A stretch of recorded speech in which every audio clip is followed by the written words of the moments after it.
নিকৃষ্ট বা গিফেন দ্রব্যের সাথে সাথে আমাদেরকে জানতে হবে ব্যবলেন দ্রব্য বা সাধারণ দ্রব্য বলতে কি বোঝাও। ব্যবলেন দ্রব্য বা সাধারণ দ্রব্য হলো সাধারণত ভোক্তার আয় বৃদ্ধি পেলে দ্রব্য সামগ্রীর কি চাহিদার পরিমাণটা বৃদ্ধি পায়। সাধারণত আমাদের অর্থনীতিতে ভোক্তার আয় বৃদ্ধি পেলে দ্রব্য সামগ্রীর চাহিদার পরিমাণটা বৃদ্ধি পায়, আর আয় কমে গেলে দ্রব্য সামগ্রীর চাহিদার পরিমাণ হ্রাস পায়।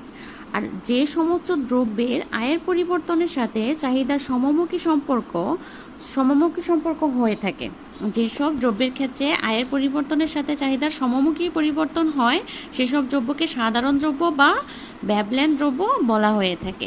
গিভেন দ্রব্যের ক্ষেত্রে আমরা কি পড়েছিলাম, যে ভোক্তার আয় বৃদ্ধি পেলে দ্রব্যের চাহিদাটা হ্রাস পায়, আবার আয় হ্রাস পেলে চাহিদাটা বৃদ্ধি পায়।